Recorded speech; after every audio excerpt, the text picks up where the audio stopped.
ሰበር መረጃ አዲሱ ታርጋ የ56000 ብር ተመኖቶለታል። የመኪና ታርጋዎች ታሪክ ሙሉ በሙሉ ተቀይሯል። ከዛሬ ጀምሮ በአዲስ አበባ ከተማ በይፋ መሰጠት የጀመረውና እስከ 56000 ብር የተቆጠረበት አዲሱ ስማርት ታርጋ መላውን የሀገሪቱን አሽከርካሪዎችና ባለሀብቶች እያነጋገረ ይገኛል። ይህ አዲሱ ታርጋ ዝም ብሎ የብረት ሰሌዳ አይደለም። የራሱ የቺፕስ ቴክኖሎጂና የፊት መስታወት ላይ የሚለጠፍ የዲጂታል መለያ የታጠቀ አንድን መኪና በሁለት ክልል እንዳይመዘገብ ራሱ ብሎክ የሚያደርግ ድብቅ ዲጂታል መሳሪያ ነው። ከሁሉም በላይ ደግሞ ላለፉት 20 ዓመታት ስንጠቀምበት የነበረውንና በዓለም አቀፍ ደረጃ ለግብጽ የተሰጠውን የኢቲ ኮድ በመቅደድ በቪየና ኮንቬንሽን መሰረት ለኢትዮጵያ የተፈቀደውን እውነተኛውን የኢቲኤች ዓለም አቀፍ መለያ ይዞ ብቅ ብሏል። ከአጼ ሚኒሊክ ዘመን የመጀመሪያዋ ነጠላ ፈረስ መኪና አንስቶ እስከዛሬው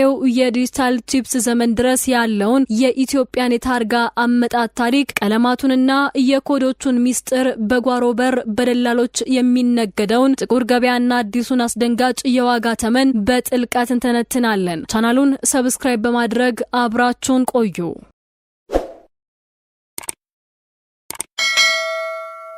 የኢትዮጵያ የተሽከርካሪዎች መለያ ሰሌዳ ወይም የታርጋ ታሪክ ዝም ብሎ የብረት ቁርጥራጮች የተቀያየሩበት ሂደት አይደለም። የሀገሪቱን የዘመናዊነት ስልጣኔ፣ የህዝብ ቁጥር እድገትና የጂኦፖለቲካዊ ውሳኔዎችን አብሮ ያንጸባረቀ ትልቅ ማህደር ነው። የዚህ ታሪካዊ ጉዞ መጀመሪያ የሚመዘገበው በ20ኛው ክፍለ ዘመን መጀመሪያ ላይ በታላቁ አጼ ሚኒሊክ ዘመነ መንግስት ነበር። እንደ አውሮፓውያን አቆጣጠር በ1907 የመጀመሪያው የፈረንሳይ ምርት የሆነችው ነጠላ ፈረስ የሞተር መኪና በታሪክ ለመጀመሪያ ጊዜ የኢትዮጵያን ምድር በረገጠችበት ወቅት መላው የአዲስ አበባ ህዝብ በከፍተኛ ድንጋጤና ግምት የሰይጣን ፈረስ እያለ ይጠራት ነበር። በወቅቱ ወደ ሀገር ውስጥ የሚገቡት መኪኖች ቁጥር እጅግ በጣም አነስተኛና በአሽከርካሪዎች ዘንድ የሚታወቁ የንጉሳውያን ቤተሰቦች ወይም የውጭ ሀገር ዲፕሎማቶች ብቻ ስለነበሩ ተሽከርካሪዎችን ለመለየት የሚያስችል ምንም አይነት የታርጋ መለያ ወይም የስልታዊ ምዝገባ ስርዓት አያስፈልግም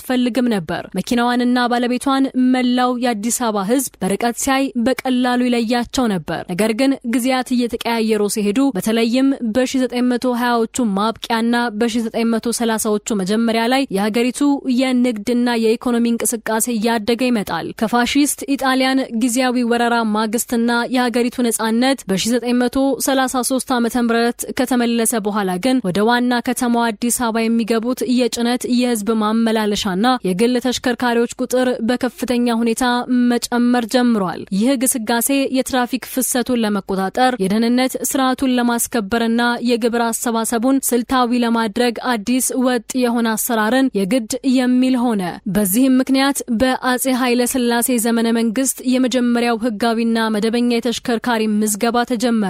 በዚያ የቀደመው የጃንሆይ ዘመን የታርጋ አወቃቀርና ዲዛይን እጅግ ቀላል፣ ውብና ለአይን የማይወሳሰብ ነበር። ሰሌዳዎቹ የሚሰሩት ከጠንካራ ብረት ሲሆን አብዛኛውን ጊዜ በደማቅ ጥቁር ቀለም በተቀባ ሰሌዳ ላይ ደግሞ በነጭ ቀለም በጥንቃቄ የተጻፉ አሃዞችን ይይዙ ነበር። ታርጋዎቹ መኪናው የተመዘገበበትን ዋና ከተማ ለማሳየት አአ የሚል አጭር የአማርኛ ምህጻረ ቃል ወይም ኢትዮጵያ የሚለውን ታላቅ ስም በጉልህ ይይዙ ነበር። በወቅቱ በሀገሪቱ የነበሩ መኪኖች ቁጥር ከጥቂት ሺዎች የማይበልጡ በመሆኑ በታርጋው ላይ የሚቀመጡት ቁጥሮች እጅግ አነስተኛ ነበሩ። ይህም የአንድን ተሽከርካሪ ባለቤት ማንነት በሰከንዶች ውስጥ በአይን ለማስታወስና ህጋዊነቱን ለመለየት ያስችል የነበረ ሲሆን ይህ የመጀመሪያው ምዕራፍ የኢትዮጵያን ዘመናዊ የትራንስፖርት አስተዳደር የመሰረተ ታሪካዊ እምብርት ሆኖ ይመዘገባል። በ1967 ዓ.ም የንጉሠ ነገስቱ ስርዓት አብቅቶ የደርግ ወታደራዊ መንግስት ስልጣን ሲይዝ የሀገሪቱ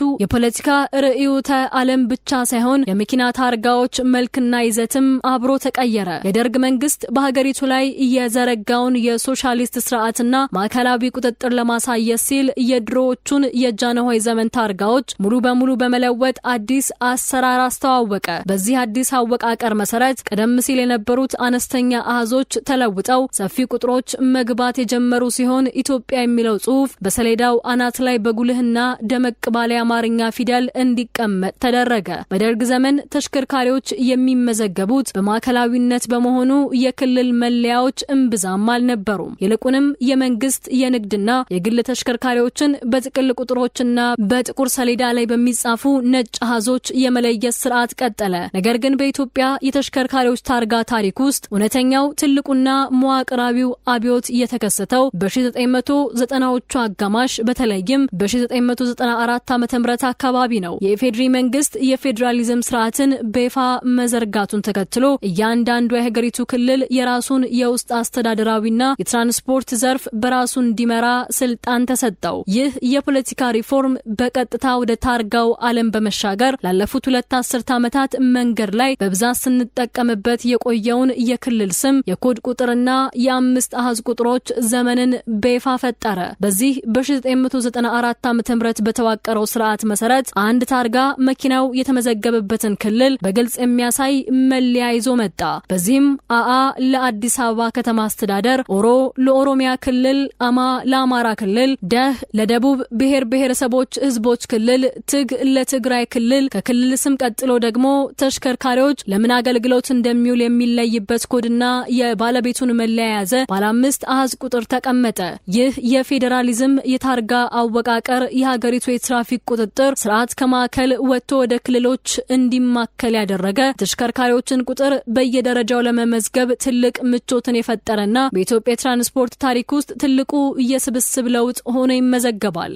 በ1994 ዓ.ም የተዘረጋው አዲሱ የታርጋ አወቃቀር ስርዓት ከክልል ስሞችና ከቁጥሮች ባሻገር እጅግ ስልታዊ የሆነ ባለቀለም ሰሌዳዎችን አሰራር ይዞ ብቅ አለ። ዛሬ በየቀኑ በሀገሪቱ መንገዶች ላይ የምናያቸውን የምንለያቸው ታርጋዎች ዝም ብለው በዘፈቀድ የተሰጡ ቀለማት አይደሉም። እያንዳንዱ ቀለምና የኮድ ቁጥር የራሱ የሆነ የህግ፣ የግብር፣ የፈቃድ ገደብና የአገልግሎት ዘርፍ ሚስጥርን ያቀፈ ነው። የኢትዮጵያን የተሽከርካሪዎች ዓለም የሚመሩት ዋና ዋና ቀለማትና ኮዶች ሰማያዊ ሰሌዳ የግል መገልገያ ሆነው ወይም ኮድ 2 እና ኮድ 4፣ ቀይና አረንጓዴ ሰሌዳ የንግድ ስራ ወይም ኮድ 3፣ ጥቁር የመንግስት ተቋማት ሰሌዳ ወይም ኮድ 4። ከነዚህ ሁሉ ቀለማት ባሻገር ግን በዓለም አቀፍ ዲፕሎማሲያዊ ህግ የሚመራውና በጥቁር ጽሑፍ የተከሸነው ነጭ ሰሌዳ እጅግ አስገራሚ ታሪክ አለው። በኢትዮጵያ ለሚገኙ የውጭ ሀገር ኤምባሲዎች፣ ለዲፕሎማቶችና ለዓለም አቀፍ ድርጅቶች የሚሰጡት እነዚህ ታርጋዎች ላይ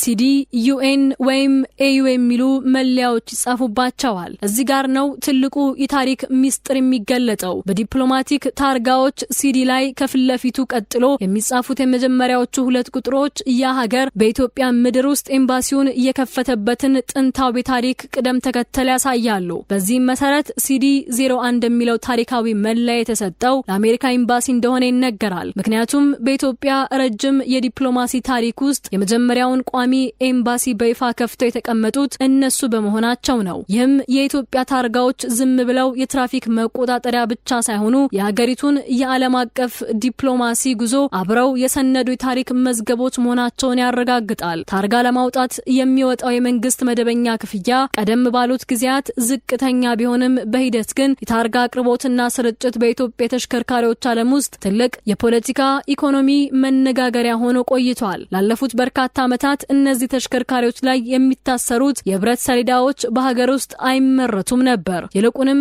ከፍተኛ ጥራት ያላቸውን ጥሬ ዕቃዎችና የደህንነት መለያዎችን ለመጠቀም ሲባል ከውጭ ሀገር በተለይም ከጀርመን በከፍተኛ የውጭ ምንዛሬ ታዘው ነበር ወደ ሀገር ውስጥ የሚገቡት። ይህ አሰራር ግን ሀገሪቱ የውጭ ምንዛሬ እጥረት በገጠማት ቁጥር ታላቅ ማነቆ የሆነ መጣ።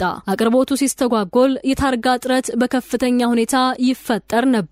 አንድ አሽከርካሪ በሚሊዮን የሚቆጠር ብር አውጥቶ አዲስ መኪና ከገዛ በኋላ ታርጋ ለማግኘት ብቻ በባለስልጣኑ መስሪያ ቤት ደጃፍ ወራትን እንዲጠብቅ ይገደድ ነበር። በዚህ የታርጋ ድርቅ ምክንያት መኪናው ላይ ጊዜያዊ ታርጋ የፊትና የኋላ መስታወት ላይ ለጥፎ መንገድ ላይ የሚዞር ተሽከርካሪን በብዛት ማየት የአዲስ አበባ መንገዶች የተለመደ ገጽታ ሆኖ ቆይቷል። አሁን ላይ ምርቱ በሀገር ውስጥ በጥራት እንዲከናወን በመደረጉ ይህ የሰሌዳ አቅርቦት እጥረት በከፍተኛ ሁኔታ ሊቀንስ ቢችልም በሂደት ግን ሌላ እጅግ አስገራሚ ጥቁር ገበያ ተፈጥሮ ነበር። እሱም የሚያምር ወይም የተመረጡ ቁጥሮች የማግኘት ከፍተኛ ጉጉት ነው። ለምሳሌ እንደ 999911115555 ወይም 77777 የመሳሰሉ ተደጋጋሚና ላይን የሚስቡ ቁጥሮችን መኪናቸው ላይ ለማሰር የሚፈልጉ ባለሀብቶች ቁጥር ቀላል አልነበሩም። ይህንን የሰዎች ፍላጎት መነሻ በማድረግ በህገወጥ ደላሎችና በአንዳንድ ሙስና ላይ በተሰማሩ የመንግስት ሰራተኞች መካከል ስውር ሰንሰለት ተዘረጋ። እነዚህን ልዩ ቁጥሮች በጓሮ በር ለማውጣት አሽከርካሪዎች እስከ በመቶ ሺዎች የሚቆጠር የጉቦ ገንዘብ በደላሎች አማካኝነት የሚከፍሉበት ስውር ኢኮኖሚ ተፈጠረ። የብረት ሰሌዳ ዋጋ እዚህ ግባ የማይባል ቢሆንም በላዩ ላይ የተጻፉት አሃዞች ግን በጓሮ በር ከፍተኛ ገንዘብ የሚያንቀሳቅሱ የጥቁር ገበያ የንግድ ሸቀጥ ሆነው ቆይተዋል። ይህም የታርጋ አሰጣጥ ስርዓቱ የቴክኖሎጂ ሽግግርንና ጥብቅ የቁጥጥር ማሻሻያን ምን ያህል ይፈልግ እንደነበር ያሳየ ትልቅ ማሳያ ነው። ላለፉት 20 ዓመታት ስንጠቀምበት የቆየነውና በጓሮ በር ደላሎች ሲታመስ የነበረው የተሽከርካሪዎች ታርጋ አሰጣጥ ዛሬ በይፋ ወደ ተራራቂ የቴክኖሎጂ ምዕራፍ ተሸጋግሯል። የአዲስ አበባ ከተማ አሽከርካሪና ተሽከርካሪ ፍቃድና ቁጥጥር ባለስልጣን ይፋ ባደረገው መረጃ መሰረት በዓለም አቀፍ ደረጃ እጅግ ዘመናዊና ስማርት የተባለው አዲሱ የተሽከርካሪዎች መለያ ሰሌዳ በ11ዱም የከተማዋ ቅርንጫፎች ዛሬ በይፋ መሰጠት ጀምሯል። የዚህ አዲስ የታርጋ ለውጥ ትልቁ ታሪካዊና ዲፕሎማሲያዊ ምስጢር ላለፉት 2 አስርት ዓመታት ስንጠቀምበት የነበረውና በታርጋው ግርጌ የሚገኘው ኢቲ የሚለው ኮድ በዓለም አቀፍ የቪየና ኮንቬንሽን ስምምነት መሰረት ለግብጽ ሀገር የተሰጠ መሆኑ መታወቁ ነው። አዲሱ ሰሌዳ ይህንን ስህተት በማረም ለኢትዮጵያ በህጋዊ መንገድ የተፈቀደውንና እውነተኛውን የኢቲኤች ዓለም አቀፍ መለያ ኮድ በኩራት ይዞ ብቅ ብሏል። የባለስልጣኑ ዋና ስራ አስኪያጅ አቶ ዘገየ በላይ እንደገለጹት እስካሁን በሀገሪቱ ስራ ላይ የነበረው የብረት ሰሌዳ በርካታ የደህንነት ጉድለቶች ያሉበት፣ ቶሎ የሚበላሽና በህገወጦች አማካኝነት ተመሳሳይ የሐሰት ምርት በቀላሉ የሚሰራበት ማነቆ ነበረበት። አዲሱ ታርጋ ግን እነዚህን ወንጀሎች ሙሉ በሙሉ የሚያስቀር እጅግ አስደናቂ የወደፊት ቴክኖሎጂዎችን የታጠቀ ነው። እያንዳንዱ አዲስ ሰሌዳ የራሱ የሆነ የቺፕስ ቴክኖሎጂ የተገጠመለት ሲሆን ከተሽከርካሪው የፊት መስታወት ላይ ደግሞ የዲጂታል መለያ ስቲከር አብሮ ይለጠፋል። ይህ ስማርት አሰራር ከግምታዊ መረጃዎች ወጥቶ የተሽከርካሪውን መረጃ በየሰከንዱ በአንድ ክሊክ ለማወቅ ያስችላል። አንድ ተሽከርካሪ ጥፋት አጥፍቶ በየትኛውም የሀገሪቱ ክፍል ሊደበቅ የሚችልበት እድል እጅግ የጠበበ ሲሆን ትራፊክ ፖሊሶች ወይም ዘመናዊ ካሜራዎች ታርጋውን ስካን በማድረግ ብቻ የተሽከርካሪውን ህጋዊነት በቀረጥ ሁኔታና የባለቤቱን ማንነት ወዲያውኑ ማወቅ ይችላሉ። ከሁሉም በላይ ደግሞ አንድ ተሽከርካሪ በአንድ ክልል ከተመዘገበ ሲስተሙ ራሱ ብሎክ ስለሚያደርገው ሌላ ክልል ሄዶ በድጋሚ በሐሰት መመዝገብ አይችልም። ሰሌዳው ረጅም ጊዜ አገልግሎት የሚሰጥ በመሆኑ ተሽከርካሪው የአገልግሎት ለውጥ በሚያደርግበት ጊዜ ሁሉ ይወጣ የነበረውን አላስፈላጊ ታርጋ ሌላ ወጪ ሙሉ በሙሉ ያስቀራል። ይሁን እንጂ በአሁኑ ሰዓት በመላው ሀገሪቱና በበይነ መረብ ላይ እጅግ ታላቅ መነጋገሪያና አጀንዳ የሆነው ለአዲሱ ታርጋ የተቆረጠው አስደንጋጭ የዋጋ ተመን ነው። በትራንስፖርትና ሎጂስቲክስ ሚኒስቴር የወጣውና ቲክቫ ኢትዮጵያ የተመለከተው ይፋዊ የታሪክ ዶክመንት እንደሚያሳየው የታርጋው ዋጋ እንደ ተሽከርካሪው አይነትና እንደ ነዳጅ ወይም ኤሌክትሪክ ምርጫው በከፍተኛ ደረጃ ተቆርጧል። ዝቅተኛው ተመን ሞተር ሳይክል ለነዳጅ 4700 ብር፣ ለኤሌክትሪክ ደግሞ 3550 ብር ክፍያ ተቆርጦለታል። መካከለኛው ተመን ባጃጅ፣ የመንግስት መኪናና አውቶቡስ ናቸው። ባለ 3 እግር ባጃጆች፣ የሀገር አቋራጭና የከተማ አውቶቡሶች እንዲሁም የመንግስት ኮድ 5 ተሽከርካሪዎች ለነዳጅ 9400 ብር፣ ለኤሌክትሪክ ደግሞ 7100 ብር ይከፍላሉ። የህዝብ ታክሲዎች ኮድ 3ቶች ለነዳጅ 11700 ብር፣ ለኤሌክትሪክ ደግሞ 9400 ብር ታሪፍ ወጥቶላቸዋል። ከፍተኛውና አወዛጋቢው ተመን ደግሞ ሙሉ በሙሉ በህዝቡ ዘንድ መነጋገሪያ የሆነው ይሄኛው ክፍያ ነው። የግል መገልገያ ወይም የቤት መኪና፣ የንግድ ድርጅቶች፣ የዲፕሎማቶች፣ የእርዳታ ድርጅቶችና ዓለም አቀፍ ተቋማት አዲሱን ታርጋ ለመውሰድ ለነዳጅ ተሽከርካሪዎች 56000 ብር፣ ለኤሌክትሪክና ተፈጥሮ ጋዝ ተሽከርካሪዎች ደግሞ 44500 ብር ክፍያ ተቆርጦላቸዋል። በተጨማሪም የድንበር ተሻጋሪ የጭነት መኪኖች ለነዳጅ 28500 ብር እንዲከፍሉ ተወስኗል። ይህ አዲስ ስማርት ታርጋ በአሁኑ ሰዓት መሰጠት የጀመረው አዲስ መኪና ለገዙና ቀደም ሲል ተመዝግበው ወረፋ ለሚጠብቁ ከ1000 በላይ ተገልጋዮች ሲሆን የሰልፍ እንግልት እንዳይኖር ባለስልጣኑ ራሱ በቅደም ተከተል በስልክ እየደወለላቸው መተው እንዲወስዱ እያደረገ ይገኛል። የቴክኖሎጂው መምጣት የኮምፒውተራይዝድ ስርዓቱን ቢያዘምነውም የታርጋው ዋጋ እስከ 56000 ብር ድረስ መናሩ በአሽከርካሪዎችና በህብረተሰቡ ዘንድ የታሪፍ ጭነቱን በተመለከተ ትልቅ ክርክርና የሐሳብ መከፋፈል ፈጥሮ ቀጥሏል። ክብሯትና ክብሯን ከ1900ዎቹ መጀመሪያ የአጼ ምኒልክ የሰይጣን ፈረስ እስከ ዛሬው የ56000 ብር ዲጂታል ቺፕስ ታርጋ የሀገራችን የመኪና ሰሌዳዎች የኢትዮጵያን የእድገትና የፖለቲካ ጉዞ አብረው ተጉዘዋል። በሚቀጥለው ጊዜ መንገድ ላይ ስትጓዙና እነዚህን ባለቀለም ሰሌዳዎች ስታዩ ዝም ብለው ቁጥሮች ሳይሆኑ ትልቅ የታሪክ የቴክኖሎጂና የህዝብ መዝገቦች መሆናቸውን አስታውሱ። እናንተ በአዲሱ ታርጋ ቴክኖሎጂና በተቆረጠው የ56000 ብር ዋጋ ላይ ያላችሁ አስተያየት ምንድነው? ዋጋው ከተጫነበት የቴክኖሎጂ አቅም አንጻር ተመጣጣኝ ነው ትላላችሁ? ሐሳባችሁን በኮሜንት አጋሩን። ለቻናላችን አዲስ ከሆናችሁ ሰብስክራይብ በማድረግ ቤተሰብ ሁኑን። በሌላ ሰበርና ወቅታዊ ጉዳይ እስክንገናኝ ሰላም ቆዩ።